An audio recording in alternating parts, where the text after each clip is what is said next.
সন্তান যতই খারাপ হোক না কেন, বিভিন্ন বিষয় নিয়ে মা বাবার সাথে সন্তানের মনোমালিন্য হতেই পারে, কথা কোন ঠিক কিনা? কিন্তু সন্তান রাগ করে বাড়ি থেকে বের হয়ে গেছে, 3 দিন পর্যন্ত বাড়িতে আসে না, আর আসলেও মা বাবার সাথে কথা বলে না। মা রাতের বেলায় বাবাকে ডাক দিয়ে বলে, প্রাণের স্বামী, আজ 2-3 দিন অতিবাহিত হয়ে গেল, আমার সন্তান আমার সাথে কথা বলে না, আমার তো কলিজা আমি মানাইতে পারি না। স্বামী, প্রাণের স্বামী বিবিরে সান্ত্বনা দেয়, প্রাণের বিবি চিন্তা করো না, সন্তান তো আমাদের, আজ না হয় তোমাকে মা বলে ডাক দেয়নি, কাল দিবে। মা বলে, প্রাণের স্বামী, আজ 3টা দিন অতিবাহিত হয়ে গেল, সন্তানের মুখ থেকে মা ডাক শুনতে পারি নাই, অন্তরতে মানাইতে পারি না। ও প্রাণের স্বামী, আমার সন্তান আমার চোখের সামন দিয়ে ঘোরাফেরা করে, কিন্তু আমাকে মা বলে ডাক দেয় না, মা বলে ডাক দেয় না। অথচ প্রাণের স্বামী, এই সন্তানের মুখ থেকে মা ডাক শোনার জন্য আমি মা কত কষ্ট করেছি রে স্বামী। 10 মাস 10 দিন গর্ভে ধারণ করেছি, হায় হায়, মাঝে মাঝে মাঝে মাঝে পেটের ব্যথার কারণে ভালোভাবে খেতে পারি নাই, ভালোভাবে শুইতে পারি নাই, আরাম আয়েশ করতে পারি নাই। খেতে বসেছি প্রাণের স্বামী, মাঝে মাঝে খেতে বসেছি, আমার এই সন্তান আমার কলিজায় পা দিয়ে এমন লাথি মেরেছে, খাবারের থাল খাবারের স্থানে রেখে আমি হাউমাউ করে কেঁদে উঠেছি।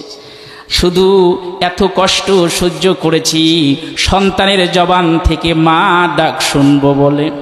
আজ আমার সন্তান সাবালক হয়েছে, প্রাপ্ত বয়সে উপনীত হয়েছে, কিন্তু আমার সন্তান আমাকে মা বলে ডাক দেয় না, আমার কলিজা মানাইতে পারি না।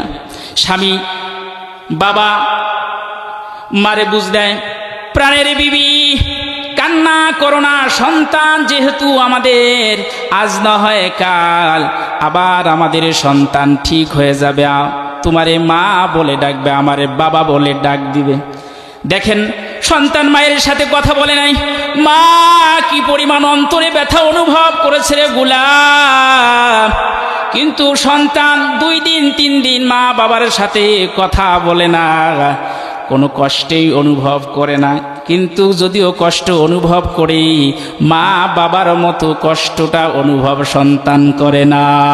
সন্তান যদি চিন্তা করত, আমি 2-3 দিন মার সাথে বাবার সাথে কথা বলি না, এই না বলার কারণে মা বাবা কি পরিমাণ অন্তরে ব্যথা পেয়েছে, কোন সন্তান মা বাবার সাথে কথা না বলে থাকতে পারত না, না পারতই না। এ মুসলমান, আল্লাহর গোলাম, এই জন্য খবরদার কোন সময়ের জন্য, কখনো কোন সময়ের জন্য মা বাবার কলিজায় ব্যথা দেওয়া যাবে না, যাবে না। আপনি যদি মা বাবার সামনে মা বাবাকে খুশি করার জন্য যদি একটু রসিকতাও করেন, এই রসিকতার কারণে আল্লাহ সদগার সব আপনার আমলনামায় দিয়ে দিবি, সুবহানাল্লাহ বিহামদিহি। এই জন্য মাঝে মাঝে মায়ের পাশে বসবেন, একটু দুষ্টামি করবেন।